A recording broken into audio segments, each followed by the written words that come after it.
Hello అండి, అందరికీ నమస్కారం. ముందుగా అందరికీ బోనాల జాతర శుభాకాంక్షలు. సండే వ్లాగ్‌ని మీతో షేర్ చేస్తున్నాను. ప్రాంతాన్ని బట్టి, ఇంటిని బట్టి సాంప్రదాయాలనేవి మారుతూ ఉంటాయి కదా! మేము ఎలా చేసుకుంటాం అనేది షేర్ చేస్తున్నాను అంతే కానీ, ఇలాగే చేయాలి, ఇలాగే చేయండి అని చెప్పడం మాత్రం నా ఉద్దేశ్యం కాదు. మరీ అంతగా నాకేమి కూడా అన్నీ తెలియవండి. మేము చేసుకునేదాన్ని మాత్రమే షేర్ చేస్తున్నాను అంతే.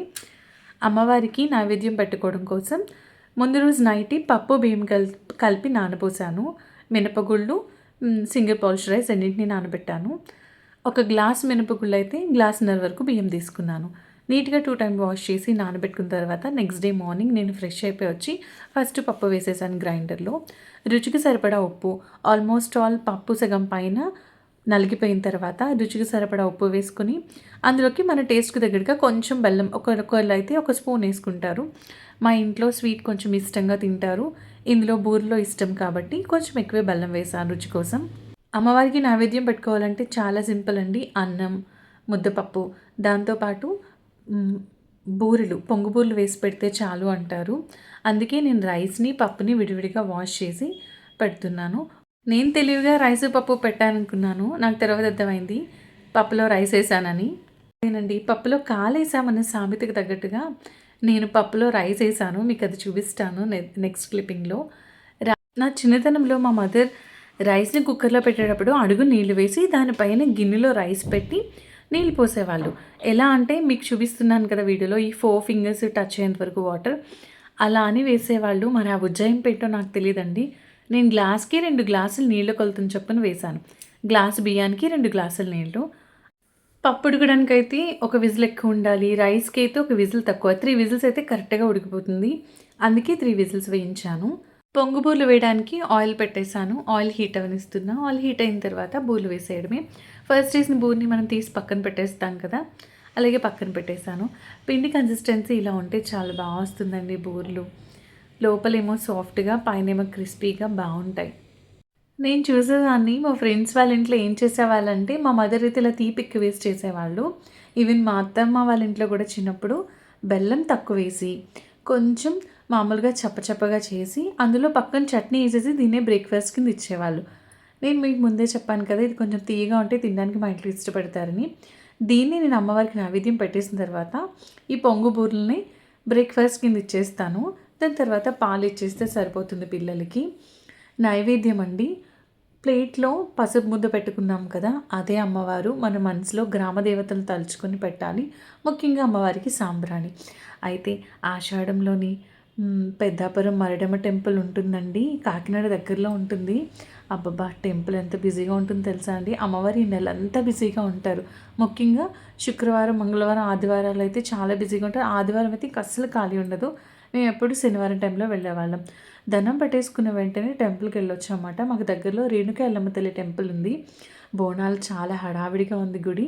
దండం పెట్టుకుని వచ్చేసాం. కొంచెం ప్రసాదం తినేసి దాని తర్వాత నేను వంట స్టార్ట్ చేశాను. గోంగూర, పచ్చిరొయ్యలు తెచ్చారు మా వారు మార్నింగ్ వచ్చినప్పుడు. మీరు అనుకోవచ్చు పూజ చేసుకున్నారు కదా! ఎందుకు నాన్ వెజ్ తింటున్నారని. మనం గ్రామదేవతలకి ఇలా పెట్టుకున్నప్పుడు చాలామంది అక్కడే కోళ్ళని, మేకలని వేసుకొని కూడా వండుకుంటారు. ఆ విధంగానే ఇంట్లో మేము ఈరోజు నాన్ వెజ్ చేసుకుంటున్నాం. తింటామండి. నాన్ వెజ్ ఈరోజు తింటాం. సండే కూడా కదా! అయితే గోంగూరని వాష్ చేయడానికి ఉప్పు, తగినన్ని నీళ్లు పోసి ఆ మట్టి పోవడానికి, అందులోని ఇదంతా పోవడానికి పక్కన పెట్టేస్తాను కొంతసేపు. 2 రెసిపీస్ చేస్తున్నానండి. కోడిగుడ్డు, ములక్కాడ, పచ్చిరొయ్యలు, ఇంకొకటేమో గోంగూర పచ్చిరొయ్యలు. అయితే దీనికోసం ఒకసారి మసాలా ప్రిపేర్ చేస్తున్నాను. అల్లం, వెల్లుల్లి చెక్క, లవంగి, ఇలాచి, ధనియాలు, జీలకర్ర, గసగసాలు, ఎండు కొబ్బరి ముక్క, వీటన్నిటిని మిక్సీ పట్టేసుకొని పేస్ట్ చేసుకోవాలి. నేను మీకు ముందు చెప్పాను కదా 3 విజిల్స్ అయిపోయినాయి. పప్పులో రైస్ వేసానంటే ఇది అసలు గిన్నె ఎక్కడండి కప్పడిపోయింది. లోపలికి వెళ్ళిపోయింది. మూత పెట్టాను. ఎప్పుడైనా ఇలా మూత పెట్టినా పైకి రైస్ వచ్చినా ఎప్పుడు పోదు. పోనీ బాక్స్ నేను పెట్టేసి ఉండాల్సింది. కంప్లీట్‌గా క్లోజ్‌గా లిడ్‌తో పెట్టేసి ఉండుంటే ఇలా జరిగి ఉండేది కాదేమో. అయినా పైన రైస్‌ని తీసేస్తే లోపల పప్పు బానే ఉంది. సారీ అండి. రైసు, పప్పు నేను ముందు చూపించాల్సింది పూజకి ముందు. తర్వాత చూపించాను. ఏమనుకోవద్దు. దీని తర్వాత మా ఇంట్లోని కాఫీలు, టీలు ఏమి మేము రెగ్యులర్‌గా తాగం. అస్సలు చాలా తక్కువ. మా వారు ఎప్పుడైనా పాలు లేదంటే కాఫీ చాలా రేర్‌గా అడుగుతూ ఉంటారు. చాలా లైట్‌గా కొంచెమే టిఫిన్ తిన్నాం కాబట్టి కొంచెం ఫిల్లింగ్ కోసం ఇలా పాలు బూస్ట్ కలిపిమంటే కలుపుతున్నానమాట. కలిపేసిస్తున్నప్పుడు నేను ఇక్కడ మా వారితో చేసిన డిస్కషన్ ఏంటంటే, మీరు కూడా నా డౌట్ క్లియర్ చేయండి. ఈ మధ్యకాలంలో చాలా రోజుల నుంచి చాలా రీల్స్ చూస్తూనే ఉంటాం కదా! ఎక్కువ వాటర్‌ని గానీ, ఎక్కువ టనల్స్‌లోకి వెళ్ళకూడదు. అలాగే పాలని గానీ, నీళ్ళని గానీ, వేడి నీళ్ళు కానీ ఎక్కువ తొరపకూడదు అంటారు. అసలు కాఫీ గానీ, పాలు గానీ నురగొచ్చేలా తొరిపే ఇచ్చేవాళ్ళు చిన్నప్పటి నుంచి. ఇప్పుడు అలా ఎందుకు తొరపకూడదంటున్నారో నాకు అర్థం కాలేదు. చల్లారేంత వరకు పక్కన పెట్టుకొని తాగమంటున్నారు. అది మరి ఎంతవరకు అనేది నాకు అర్థం కాలేదు. మీకు ఒకవేళ గనుక ఏదైనా ఐడియా ఉంటే నాకు షేర్ చేయండి. నా క్వెషన్ మీకు అర్థమైతే. రసం బాగా మరుగుతున్నప్పుడు కొంచెం బెల్లం వేసాను. అసలు రసం చూపించలేదు మీకు, కానీ ఎంత సింపుల్ ఈజీ రెసిపీ అండి. రసం అయితే అసలు ధనియాల పొడి, మిరియాల పొడి ఇలాంటివేమి ఉండవు. చాలా సింపుల్. ఎప్పుడైనా మీతో షేర్ చేస్తాను ఇన్స్టెంట్ రసం. అలాగే పాన్ పెట్టుకుని పాన్‌లో ఆయిల్ వేసుకొని ముందుగా ఆవిరి పట్టించుకున్న రొయ్యలను వేసేసాను. ఆ రొయ్యలు కొంచెం వేగుతున్నప్పుడు నేనేం చేస్తున్నానంటే మా వారికి ఇచ్చిన పాలలో కొంచెం పాలు మిగిలితే ప్రసాదంలో తాగేస్తున్నాననమాట. ఒక 2 స్పూన్లు ఉంటేని. దాని తర్వాత పాన్ పైన ఆయిల్ పెట్టుకొని ఆయిల్ హీట్ అయిన తర్వాత రొయ్యలు వేస్తున్నాననమాట. క్లోజ్‌గా చూపిస్తాను. రొయ్యల్ని మంచి రంగు వచ్చేంత వరకు ఫ్రై చేసుకోవాలి. అయితే ఇవాళ నేనేం చేశానంటే వంటలు టేస్ట్ బాగానే వచ్చాయి. కాకపోతే ముందుది వెనకది ముందుకి చేశాను. నేను ఎందుకు ఇలా చేశానో నాకసలు అర్థం కాలేదు. ఫస్టు కోడిగుడ్లని, దాని తర్వాత ములక్కాడ ముక్కల్ని ఫ్రై చేసుకోవాలి. దాని తర్వాత రొయ్యలను ఫ్రై చేసుకొని కంటిన్యూ మన రెసిపీ చేసేసుకోవాలి. అయితే నేనేం చేశాను, రివర్స్‌లో చేశాను. సర్లే రొయ్యలు వేయించి పక్కకు తీసేసాను. ఏముంది మనం చేసే వంటే కదా అని చెప్పి.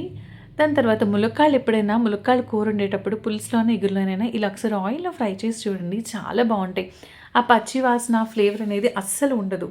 వాటర్‌లో డైరెక్ట్‌గా వేసేకండి. ఇలా వేస్తే బాగుంటుంది. జస్ట్ ఇలా ఆయిల్‌లో వేసిన వెంటనే తర్వాత గుర్తొచ్చి కోడిగుడ్లు వేయించాలని తీసాను అనమాట. దాని తర్వాత రొయ్యలు మంచిగా మరీ ఎక్కువ వేయిస్తే రబ్బర్ ముక్కల్లా ఉంటాయండి. కొంచెం కలర్ టర్న్ అవుతున్నప్పుడే ఉల్లిపాయలు వేసేసుకోవాలి. ఉల్లిపాయల్లోకి సరిపడంత ఉప్పు వేసుకోవాలి. ఉప్పు వేసుకొని మూత పెట్టేస్తే ఆ ఉప్పుతోటి ఉల్లిపాయలని మగ్గిపోతాయి. నేను చారు టేస్ట్ చూశాను. టమాటా చారు రసం టేస్ట్ చూసి లాస్ట్‌లో పైన కొంచెం కొత్తిమీర చల్లానంతే. రసం రెడీ అయిపోయింది. ఇక్కడ చూసారా ఉల్లిపాయలు వేస్తున్నాను. నేను ఏంటంటే మధ్యలోని మీకు డౌట్ రావచ్చు, ఇలా నేను తడిపిడితోనే ఉన్నాను ఏంటి వంట చేస్తూ అని. ముందు టెంపుల్‌కి వెళ్ళొచ్చేసామండి. వెళ్ళొచ్చిన తర్వాత తల ఇంకా తడిగా ఉందని పిడి మళ్ళీ పెట్టుకున్నాను అనమాట తలకి. అది ఎలా ఉందంటే వాటర్ అంతా లాగేసుకుంటుంది కదా! చాలా హాయిగా తడి లేకుండా ఉంది. నేను తలకున్న విషయం కూడా మర్చిపోయాను. ఈ లోపల గోంగూర ఒకటి ఉడకబెట్టాను, వాష్ చేసి ఉడికి ఉంచాను. దాన్ని ఇలా పప్పుగుత్తితో తిప్పుతున్నాను. ఇలా కాకుండా మా అమ్మగారు నా చిన్నప్పుడు గోంగూరను ఉడకబెట్టి రుబ్బురోల్లో రుబ్బి తాలింపు వేసేవాళ్ళండి. అది చాలా బాగుండేది. ఎప్పుడన్నా చెయ్యాలి, రుబ్బురోలు కనిపించాలి కదా మనకి చెయ్యాలి అంటే. ఉల్లిపాయలంతా వేగిన తర్వాత మనం ముందుగా మిక్సీ పట్టుకున్నాం కదా మసాలా ముద్ద, అది వేస్తున్నాను. అయితే నేను పట్టిన మసాలా ముద్ద మొత్తం వాడనండి. కొంచెం ఎక్కువే పట్టాను. నెక్స్ట్ లంచ్ బాక్సెస్‌లోకి ఈజీగా ఉంటుంది కదా మార్నింగ్ టైంలో అని చెప్పి. మసాలా పచ్చివాసన అంతా పోయిన తర్వాత కారం వేస్తున్నాను. కొంచెం పసుపు కూడా వేశాను. అవన్నిటిని ములక్కాడ ముక్కలు వేసి వాటికి పట్టిస్తానండి. మొత్తం ఇలా మిక్స్ చేసుకున్న తర్వాత ఉప్పు చూసుకుని, రుచికి సరిపోకపోతే ఉప్పు వేసుకుని, ఈ టైంలో కాస్త మూత పెట్టేస్తే ఉప్పు అంతా కరిగిపోయి కొంచెం సేపు ఉప్పులు, కారాలన్నీ కూడా ములక్కాడ ముక్కలకి పడతాయి.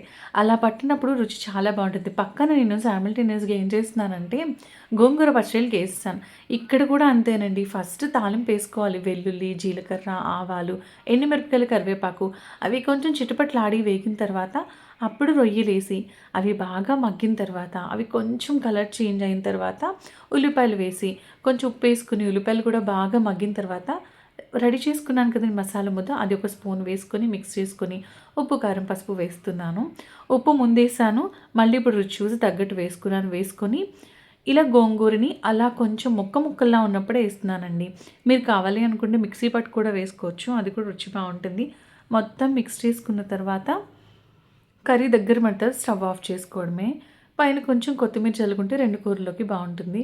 నేను కిచెన్లో ఒకవైపు యాంగిల్కి అలా స్టడీగా పెట్టేస్తానండి మొబైల్ అనేది, కెమెరాని. నేనే అటు ఇటు బొంగరంలా తిరుగుతూ ఉంటానన్నమాట. నేను తిరిగేవన్నీ క్యాప్చర్ చేయాలంటే అస్సలు అవ్వదు.